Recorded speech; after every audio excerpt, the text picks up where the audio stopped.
Hello, everyone. Today is March 22nd, 2023.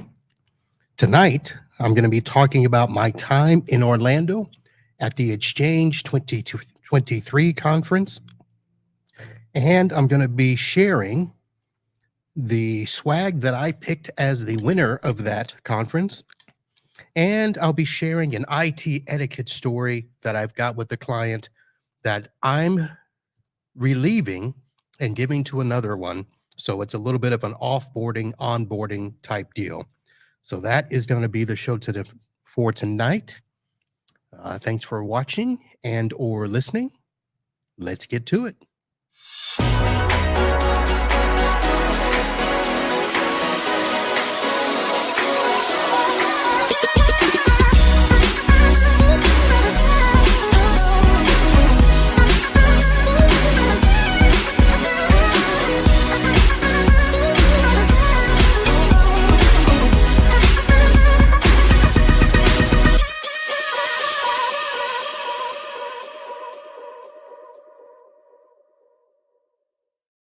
Hello, friends. Uncle Marv here with another episode of the IT Business Podcast. This is a show for IT professionals, managed service providers, and everyone involved in the channel where we talk about stories, products, and tips in an effort to help you run your business and support your customers better, smarter, and faster. The show is presented by NetAlly, and I will talk a little bit about them later in the show because they helped me out when dealing with a client and another provider coming in to take over. Tonight, as I mentioned before the intro, I'm going to be sharing my thoughts on my time in Orlando. I was going to say invited, but I was actually, I believe the right words I'm going to use are invited, encouraged, chastised, coerced, threatened to go by a friend of mine. And I did end up going. It was a great event. And I'll share a little bit about my experience there. But I want to go ahead and start off with this IT etiquette story. So many of you have written me, and I promise that I will do a better job of responding to emails on the air. I do respond to them by writing back directly. Some of them I don't think really fit into the show when I do a show, if I've got a guest or I've got a topic, but there are going to be times where I will start to share stories about me and my business. There's a lot of new listeners to the show who don't quite know who I am. So for those that do not know, as I mentioned, my name is Marvin B, and I run an what I was going to say, an ISP, that's not right, an MSP, or a network support company down here in Fort Lauderdale, Florida. This is going to be my 26th year having this business. I started off like a lot of us. I was working at a computer repair store, thought I could do much better on my own because our store was not providing on-site support to businesses. So I said, I can do that. So that's what I did.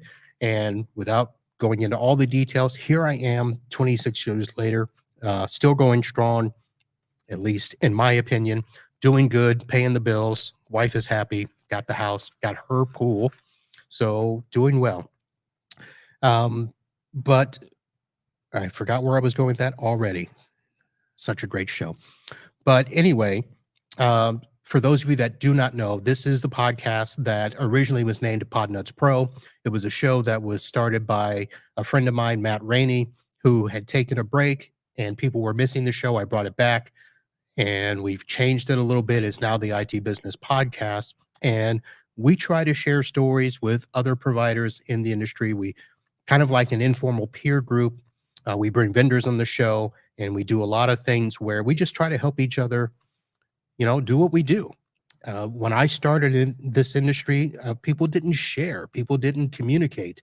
And we all tried to keep our piece of the pie, thinking that, if we shared anything, it was going to be used against us. And folks, just like everything else, this is a global world. There's too much business out there.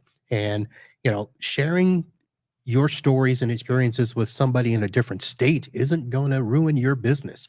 So that's what we do here. And that's why I started the show. That's who I am, for those of you that are new to me and to the podcast. For those of you that have been listening for a long time, I obviously continue to thank you for your patronage, for your support. And as I said, you guys have been emailing me stuff that I don't always bring to the air. So we're going to be doing that, and I will share some of my stories. One of which I'll go ahead and share tonight. This is I'm probably going to put together an IT etiquette series or some sort of topical show where we talk about the things that you should and shouldn't do. Some of those will be mistakes that I've made, or things that I have done that have really helped me. And in this case, I'm going to talk about a situation where I have a client that this year has been with me 19 years and 5 months. And next month, I will be losing them because about 18 months ago, they were purchased by another company. This is a medical office that I have fought tooth and nail with them over the years to do their HIPAA compliance, to grow their business. They actually have a good, solid business. I forget where they are in, you know, the ranking of all of my clients, but they're up there. They are just, I think they're about 35 computers. There's actually about 40 plus users there between the doctors and the nurses and the medical assistants. All of them don't have computers. There's actually 53 iPads that we manage. We do their camera systems. We have taken over just about everything for them, but they have now been absorbed into a national uh, medical office. And so they are going to be absorbed as of next month. So for the last 18 months, I have still been supporting them because the company that is coming in is not local. They're actually out of a northern state, and I'm not going to name the state because I don't want you Googling and trying to figure out who it is, and who my client is, but whatever, that's neither here nor there. But so for 18 months, this company has said, just keep doing things as normal. We're not going to really change anything. We're not going to, do anything until a later date. And we'll let you know ahead of time, and we'll have, plenty of time for the transition and all of that. Well, come to find out that they had decided a couple of months ago that they were going to come down and begin to do the transition. And I kept asking, is there anything that you need from me? Do I need to be there? No, we're just going to come down and we just want to count what's there. We want to get an idea of the number of the machines and get a feel for the office. Now, I should probably tell you that they did come down in the very beginning and see the network.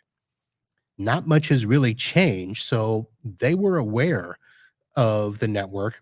And I've also been told that people have shown up over the last year and a half without telling us and, looked at stuff. Nothing major.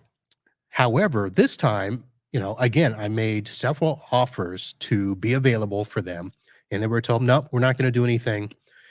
Come to find out, they showed up with 4 techs, and it was going to be basically 3 days. They flew in the evening of, I think it was a Sunday evening, and they were going to spend Monday and Tuesday there and leave out Wednesday morning.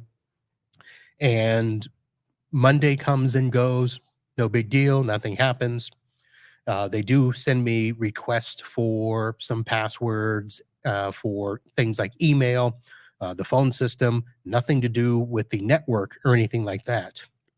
But come Tuesday night around 5 p.m., actually more specifically, it's probably like 5:20, 5:25, I was getting ready to leave my office when I started getting alerts from my Domos box that devices were going offline at this particular client.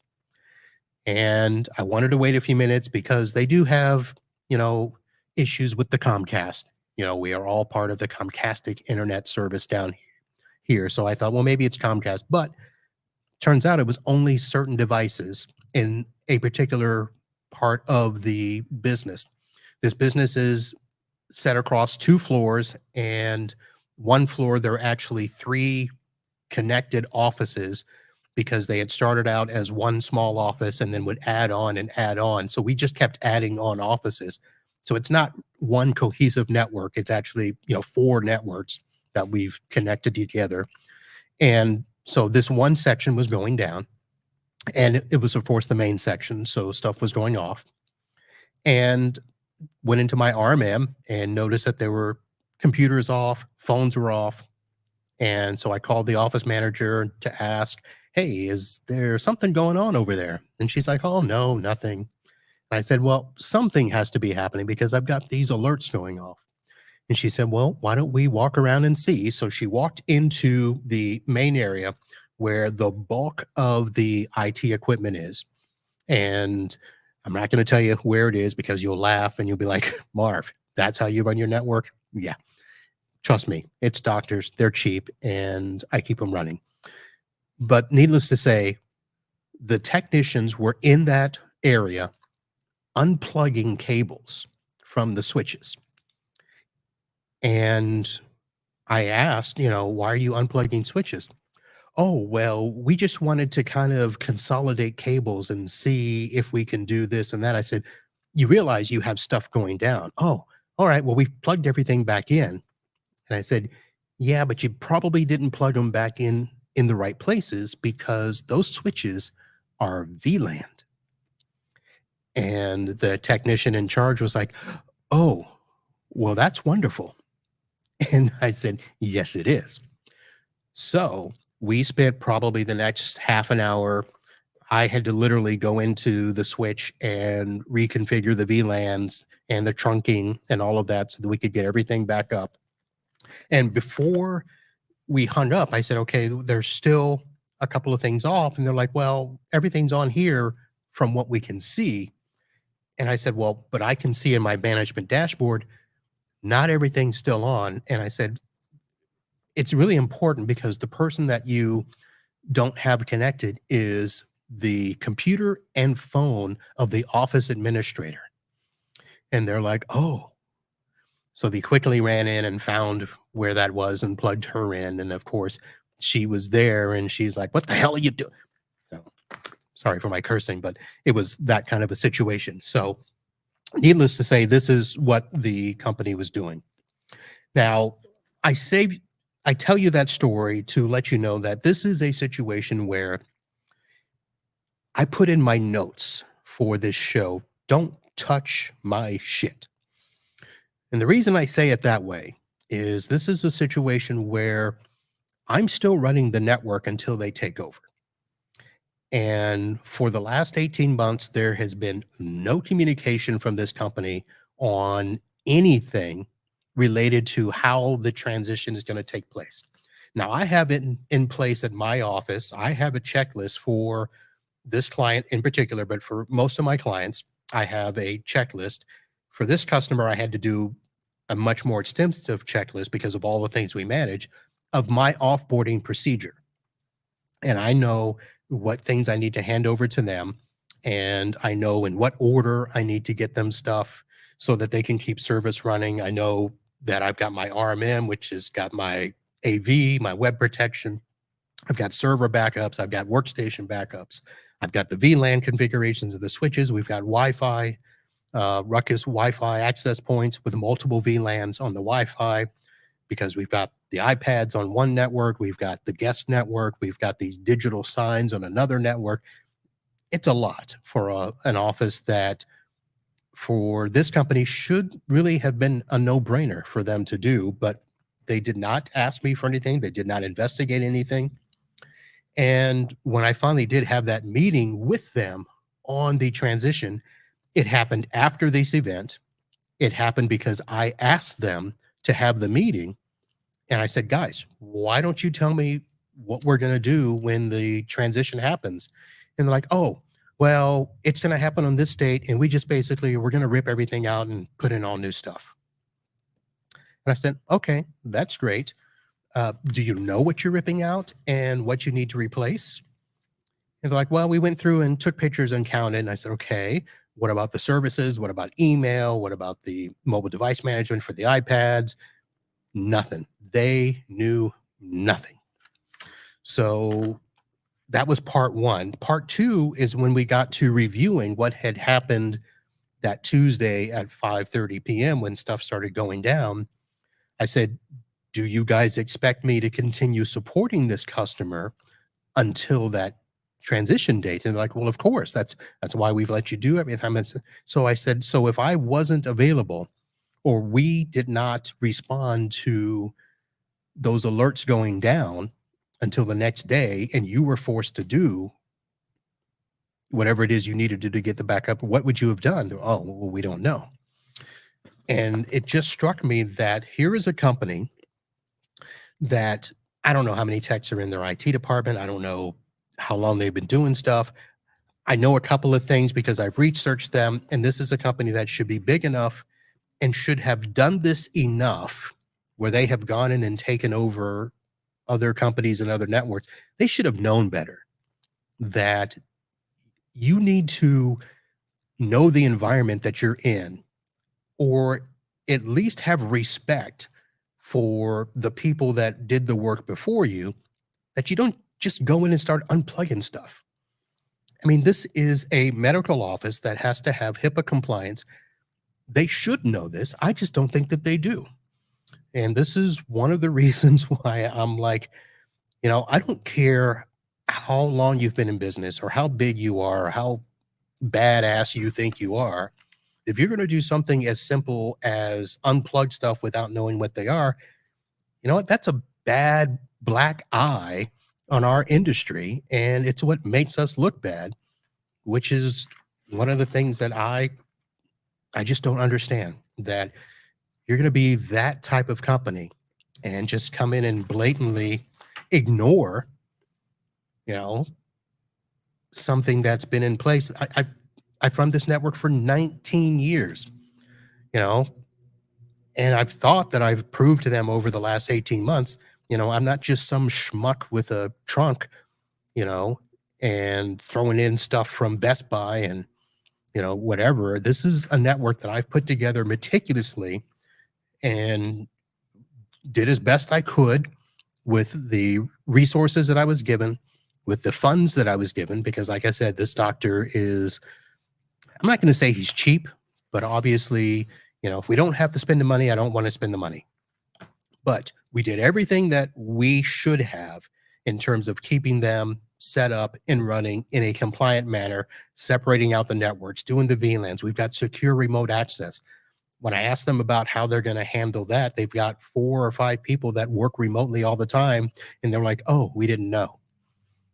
Here it is again. You are less than a month away from taking over a network that you have had access to for 18 months, and you haven't asked a damn thing except that you're going to rip and replace, which is fine. I have no problem with that. And actually, I like the fact that they were willing to say, well, do you have anything that you can do with the stuff that we pull out? Because we don't have. I said, sure, I'll take it all and bring it back to my office. So that is what me, and I'm going to have a couple of techs there helping me. We are going to literally walk in Friday at 5 p.m., start unplugging our stuff, packing it up and bringing it back to my office. And then they're basically left on their own. So we should be done sometime. We'll do a little bit Friday night, and then we'll do more Saturday. And by Saturday afternoon, all of my stuff will be out. And when I say my stuff, literally everything: computers, monitors, switches, Synologies, server, access points, phones, everything is coming out, and we'll be back in my office by Saturday, so that that following Monday, my hands are clean and they will be on their own. So my IT etiquette story: don't touch shit that isn't yours unless you've gotten permission or talked to the person ahead of you and you know what you're doing. Because the problem is that client could have been literally out of luck the next morning, not being able to work, or, at the very least, a few doctors and a few nurses that couldn't get on their iPads because the Wi-Fi was down. Switches and computers and phones were off. You're going to, listen, if that happens after the transition, I don't care. But as long as I'm still responsible, then I'm going to be responsible. So that is my story for tonight. If anybody out there thinks that I should have handled it a little bit differently, or maybe you've got some comments about how I did it, or maybe some suggestions, hey, let me know. Go ahead and email me, marvin@itbusinesspodcast.com. I'd like to get your thoughts on a better way to handle that. Again, I was trying to do the right thing and just being patient, waiting for them to reach out to me. I didn't yell at them, even though I yelled tonight as part of my show here. I did not yell at them at the time it happened. I just said, hey, you took stuff down. What do you want to do to get it back up? We got it back up. And I think I'm more upset that they did not apologize at that time. It was not until a week later that somebody, and not even the techs that were there, apologized. But okay, that's my story. If you have any comments, email me, let me know. Or put them in the chat here if you're watching live. I see there's a few people there. If anybody wants to check in and say hello, let me know who you are. Thank you very much. We are streaming here on, we're streaming on YouTube, LinkedIn, and the Facebook. All three places simultaneously. Sweet. All right. Let's, before I get into the exchange, let me go ahead and say thank you to the people that are allowing us to do this. The IT Business Podcast is presented by NetAlly, the ultimate solution for all your network needs. With advanced diagnostic tools and 24/7 support, NetAlly ensures your network runs smoothly and efficiently. Their network testers and Wi-Fi analysis tools help network engineers and technicians better deploy, manage, and maintain networks. Say goodbye to frustrating downtime and hello to fast and reliable network performance. Try NetAlly today and experience the peace of mind that comes with a reliable network. And if you're watching here on the video, our live stream is sponsored by Computers Done Right. Are you tired of slow and unreliable computers? Say goodbye to computer woes with Computers Done Right, a managed IT services company providing computer repair, IT support, and management in Venice, Florida, and surrounding areas. With their expert technicians, you can get your computer running at top speed in no time. They offer a full range of IT solutions to meet home and business needs. So why wait? Get your computer fixed with Computers Done Right. And you know what? I should have done this because as sponsors, they should have their logo here up on the screen. There is NetAlly. There is Computers Done Right. And I should also let you all know that I will be in attendance at TechCon Unplugged 2023 this September, the 7th through the 10th. It is going to be at the Delta Hotels Woodridge in New Jersey. And I'm looking at the city name and South Iselin, New Jersey. Don't know where that is, but that's where we're going to be. And it is supposedly a very nice Marriott hotel. And that is going to be the event. So techconunplugged.com. We are still in the early bird ticket stages. So if you head over to the site now, you can register and get early bird pricing of $199. After that, the ticket jumps to $349. So be sure to head over there and get your ticket. Basically, the conference for MSPs by MSPs, put on by our good friends over at MSP Unplugged, Paco and Rick. Shout out, fellas. Get over there and do that. All right. So the Exchange Conference.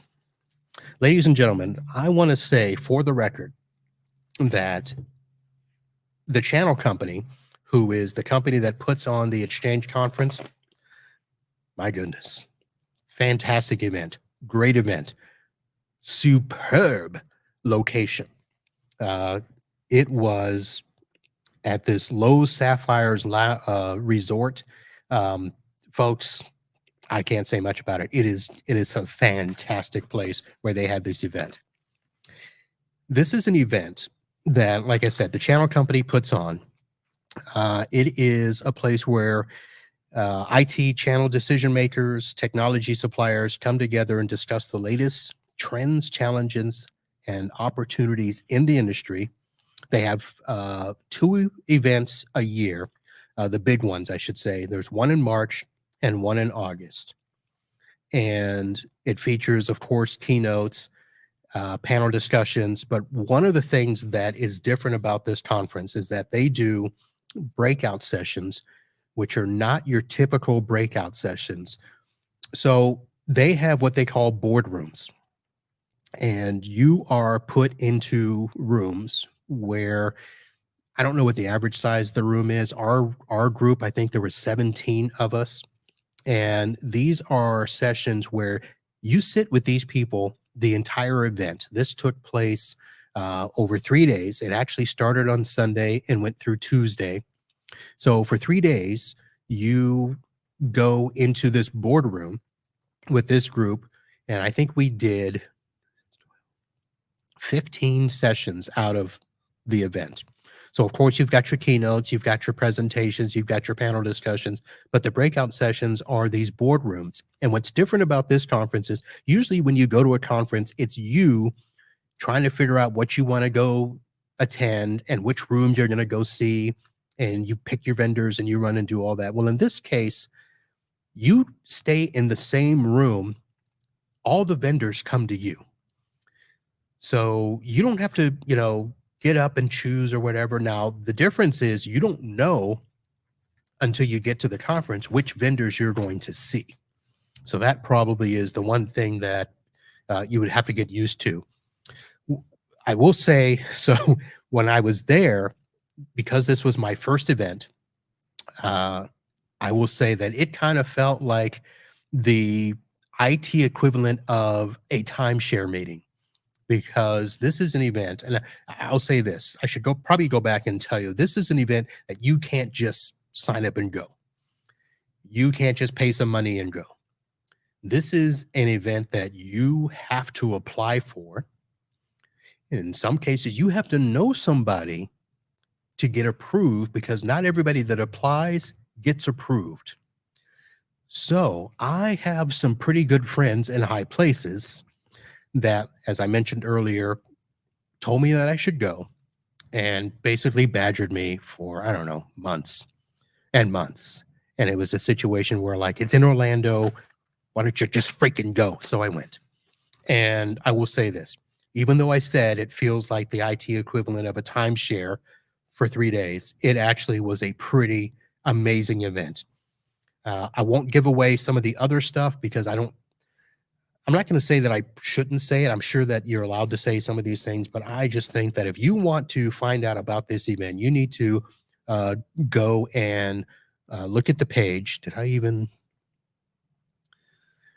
was looking to see if I put a link in the thing here to put on the show notes. I'll find it for the show notes. It won't be live here on the screen, but I'll find the link for you to go and research the channel company XChange conferences. And if you get a chance to go, you need to go.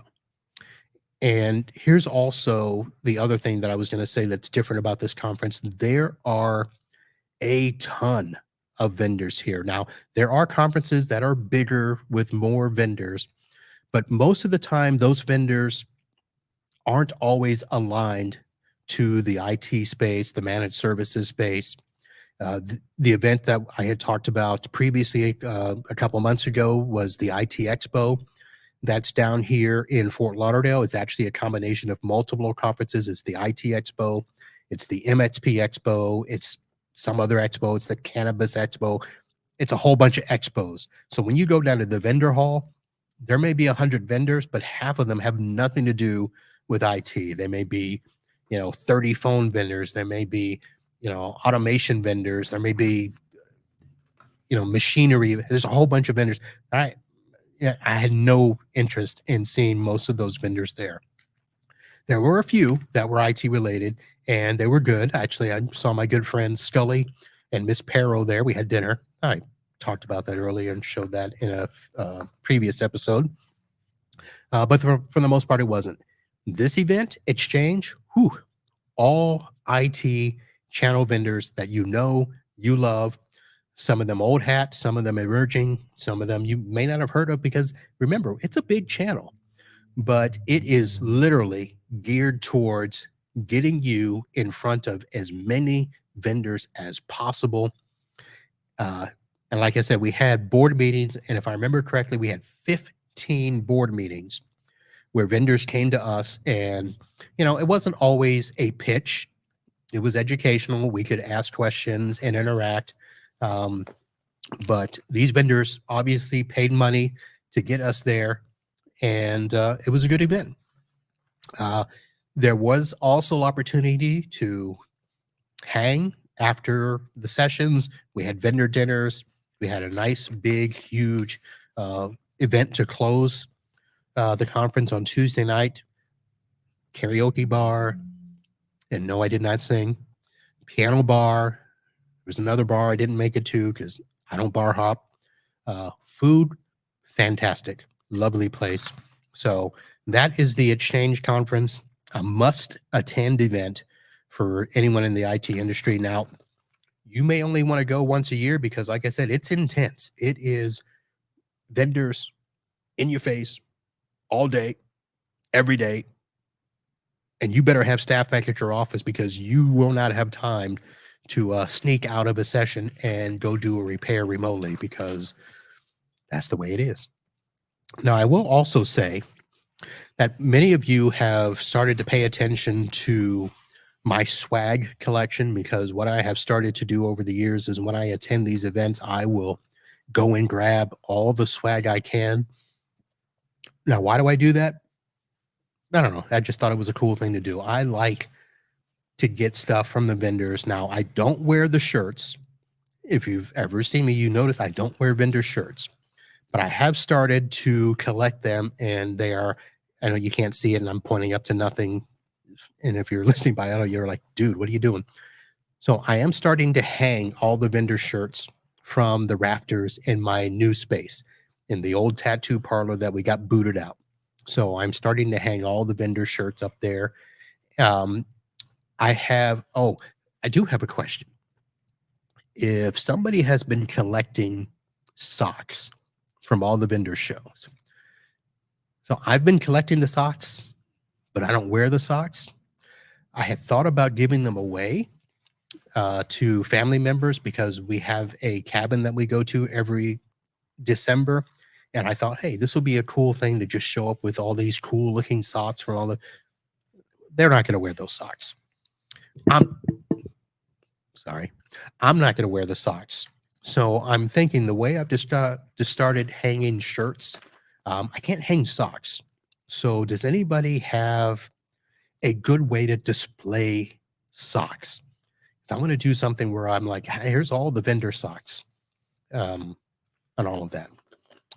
But, that's another thing. So I mentioned all the vendors at this conference. So if you are somebody that likes swag and you show up to this conference, you either better bring another suitcase or a way to ship everything back because you're not going to be able to fit all the swag in that case that you brought with you with your clothes because, like I said, there is a ton. I probably got, I don't know, 20 cups and mugs and thermoses and 30 shirts and, of course, all the pins and trinkets and stuff, but it's a lot.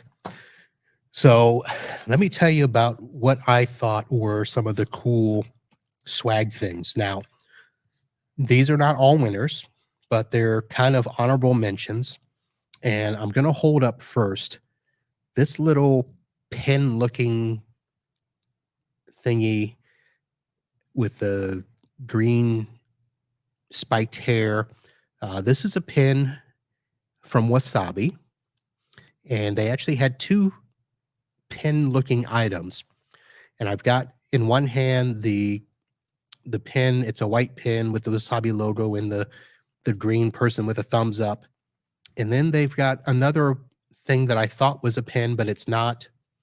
Well, it is a pin, but it's also got what I thought was a flashlight on one end, but it's not. It's actually a compass. And there's a couple of other things that I don't know what they do. There's this plastic thing that comes off. I don't know why. It opens, and I thought that's why there might be a flashlight thingy somewhere. So I don't know what that does. It does come apart, and there are little screwdriver bits inside. So you've got your flathead, and you've got your, the name escapes me, and I don't know why. You've got your star and screwdriver bit. So if you need to carry around a multi-purpose tool, I thought these were interesting from Wasabi. And we put it all back together here. So this was a nice honorable mention. Now, I always grab pens, and usually pens are not part of my swag thing because I just throw them in a big bin. And as customers or people come in and need pens, I'll just have them there. But kind of interesting ideas from Wasabi. All right. I should also mention OpenText. They brought, and this is something that has been missing from conferences, in my opinion. I used to love going to conferences and finding all of these USB chargers. And I'm talking about the USB 3-in-1, 4-in-1, 5-in-1 chargers. And they haven't been around for a few years. I think about the time SOC started showing up, USB cords, the multi-charger cords started going away. So I was happy to see that my good friends at OpenText, and this is the cybersecurity division of OpenText, came with a decent size. This is probably about 36 inches of a multi USB charger, and they've got your typical micro USB, USB-C, and your iPhone, iPad charger on the end there. So that, I just wanted to give an honorable mention to them because, like I said, I haven't seen these in quite some time, and I was happy that one was there.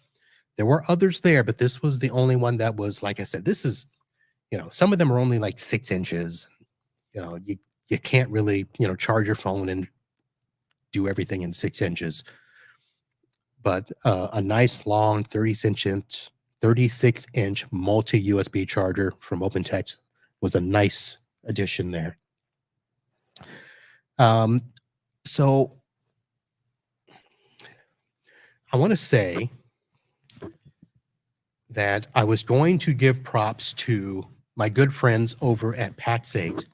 So they had a shirt there that was a nice black long sleeve shirt that had some nice designs on each arms. It's a nice, cool looking shirt. They've got a nice design on the back. The front, and the reason I like it is because I don't like shirts that have like the full image on the front. This has got like a little pocket logo, just like you would have a logo of a company up there. And I thought that's a cool shirt, but I had to disqualify them because this wasn't true swag. And what I mean by that was not everybody could get a shirt. You had to sign up for a demo or know somebody to get a shirt. And so I have to say that the only reason I got this shirt is because of my new best friend, Rob Ray, was there at the event and got me a shirt. So many of you know that, Robin Ray and I now are, we're best friends. He's been on the show. We're going to be doing a bunch of stuff together. He's going to try to make me a PAX8 partner. And we have an event coming up that Rob is hosting that I will be announcing later. But if you're looking at the video now, I've got, of course, the pictures of me and Rob at the PAX8 event. And folks, listen, I got a kiss from the Godfather. Rob Ray kissed me on the cheek, almost blessing me. I just chokes me up right now just talking about it. So I got the shirt, but PAX8 did not qualify for swag of the conference, but it was a nice gesture and just wanted to throw a picture up with me and Rob from the conference. Now, I kind of have to put this as a runner up slash other category. So many of you know that the previous host of this podcast, Matt Rainey, was a WatchGuard guy, and WatchGuard was one of the presenters at XChange that was in our boardroom. And PAX 8 and all the other people that came into the boardroom, yes, they would have different swag for the boardroom than they did down at the vendor hall. But WatchGuard did something that was just far beyond what everybody else did. They came in with this big wooden box, and I couldn't bring the box. That's why I told everybody, if you go to this event, you need to bring another bag. So I had to take stuff out of the box because I could not pack it. And what was in the box when you open it up was this thermos mug, which kind of looks like a Yeti with a handle, with the WatchGuard logo on it. And it's your typical, drink travel mug. That alone by itself would be nice. But then there were also 2 of these nice glass tumblers with the WatchGuard logo embossed onto the glass. And this was, again, nicely packed in the box. And with the tumblers came coasters, also with the WatchGuard logo. And again, these were all wonderfully packed into a wooden box that obviously would protect them, but it was a big piece in the thing. And last, there was this black ball also in the box that you're thinking, what in the world is this? But it is a silicone ball, which if you take it apart, you'll see has this inner chamber. And when you put it together, and I know that if you're listening by audio, this doesn't help you, but basically it is a ball. It's got a flat bottom, so it won't roll. But there's a hole in the top. And what you do is you fill this with water. You put it in your freezer, and it makes a big WatchGuard ice ball that you could then put inside your tumbler with an adult beverage. So that was a fantastic swag giveaway, but they also don't qualify because it was given to board members. It was not available as swag. And as you can imagine, all of these things in a nice wooden box, too much money to give as swag on the vendor hall floor. So that leaves us with my vote for the top swag at the conference, which happens to be another firewall vendor, by the way. And I picked this because, again, I normally don't pick things that are obvious, but this is a mug by Sonic Wall, but it is not your typical mug. Yes, it is a ceramic mug, but it is almost a soup bowl-like design that is big enough for you not only to do your coffee or your tea, but as I said, your soup, your oatmeal, anything that you would like to, just put up there, some hot cocoa and, wrap your hands around. It's big enough that, I've got big hands. So of course my fingers interlace around the end, but you can just get in there and warm yourself up.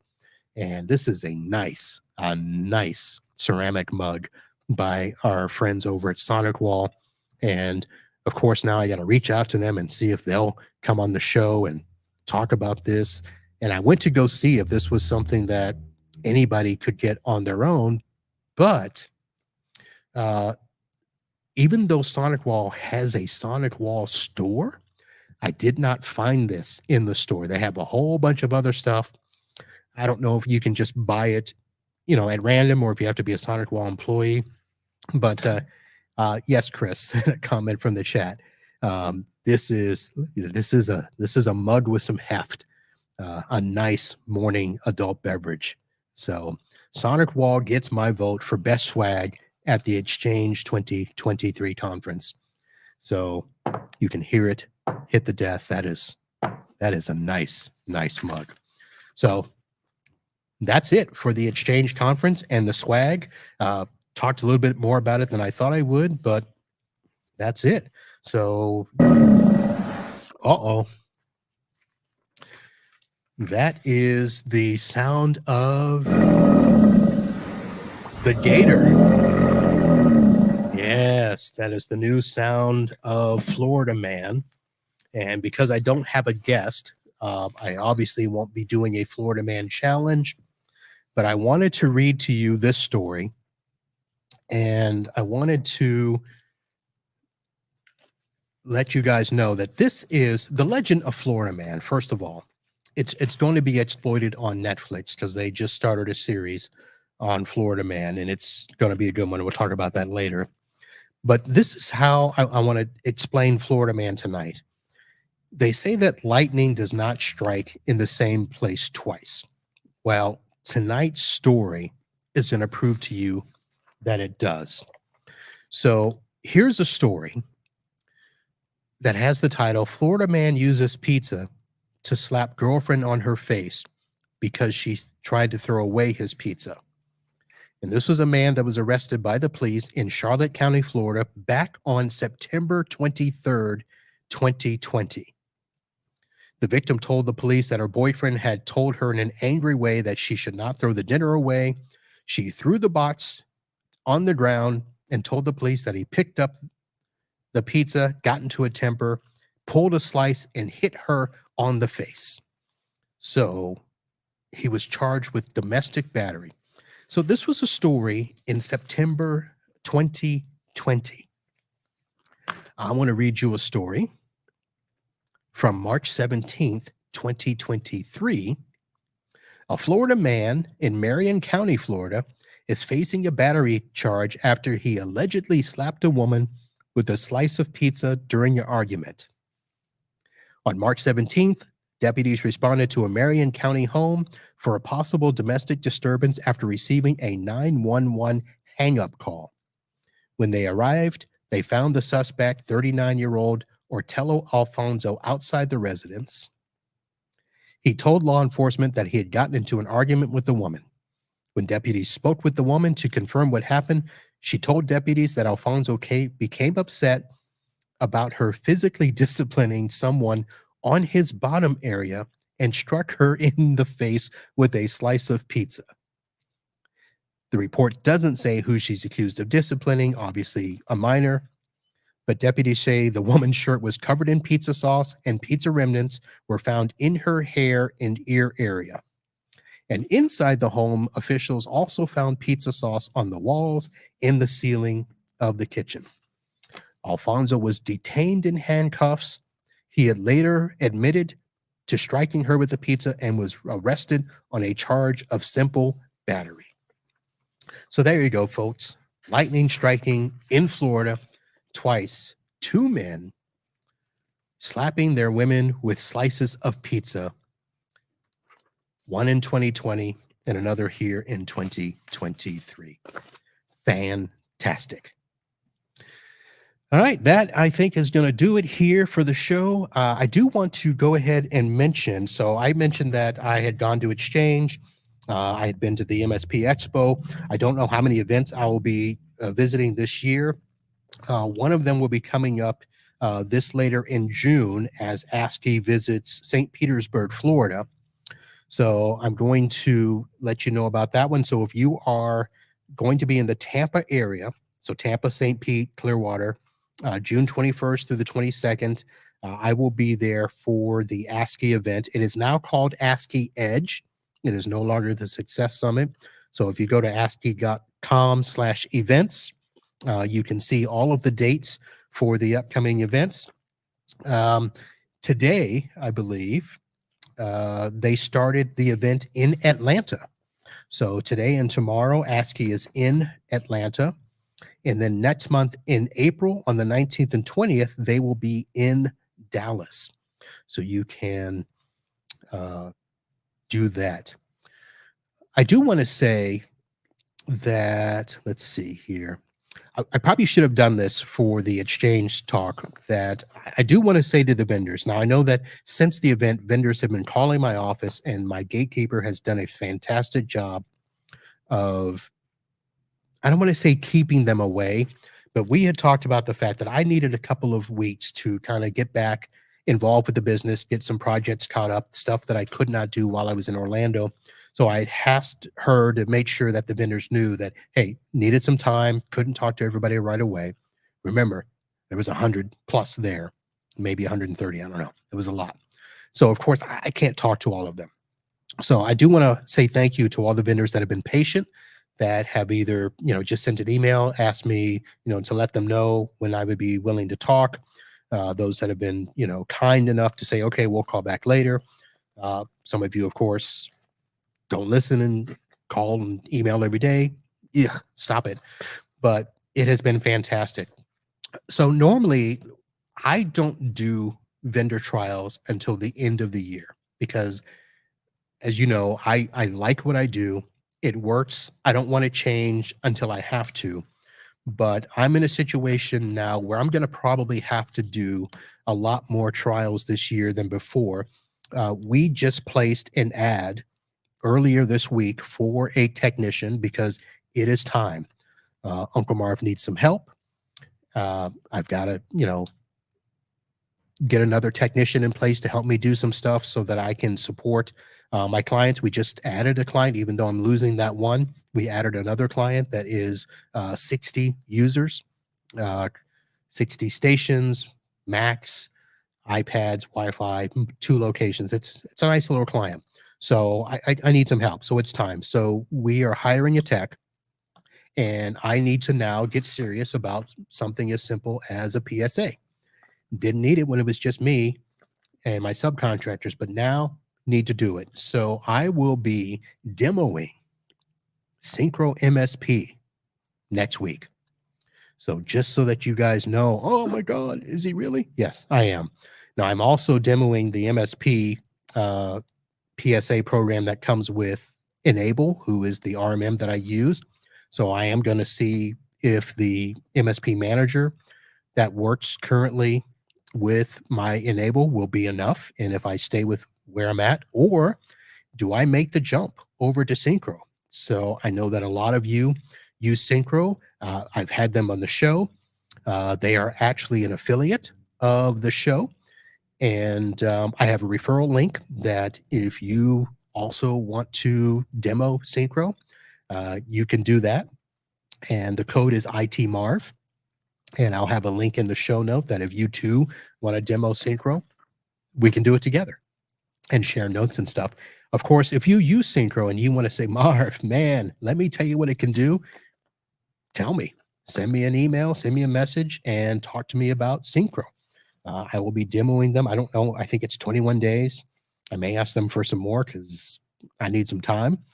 But that's going to happen. And then I'll probably end up demoing probably your 3 or 4 other products later this year. So I will be sharing my experience with all that. In response to that, Synchro is doing a Ask Me Anything webinar. And I know that some of you may not listen to this show until later. Again, today is Wednesday, March 22nd, Thursday, the 23rd. I believe the time is 1 p.m. ASCII will be doing a Ask Us Anything webinar. So I've got the link in for that. So if you get this, before then, you can go there, sign up, and listen to their webinar where they will talk about all the new and fantastic things Synchro. And of course, you can ask whatever questions you want on this. I think it's a Zoom call. So it's not like it's just a, non-interactive webinar. Synchro is doing the best that they can to listen to people. So I encourage you to sign up and be a part of that. I will be there. And of course, I'll be trialing them next week. All right, that's going to do it, folks. I want to thank you for downloading, subscribing, watching, listening, all the things that you do for this show. If you have found value in this, I urge you, head over to the website, itbusinesspodcast.com, and click a player link and subscribe or follow so that you'll be alerted whenever new shows come out. Again, we're going to be doing a lot of not off Broadway, but non-live shows. So there'll be some audio podcasts that won't show up in the video feed. So if you want to get those, you'll be alerted when those. Some of those will be short. They're just going to be some of these IT etiquette tips and stories that I'll go over. They're going to be some quick interviews with some other MSPs. So you'll want to follow on your favorite podcatcher and catch those when they come out.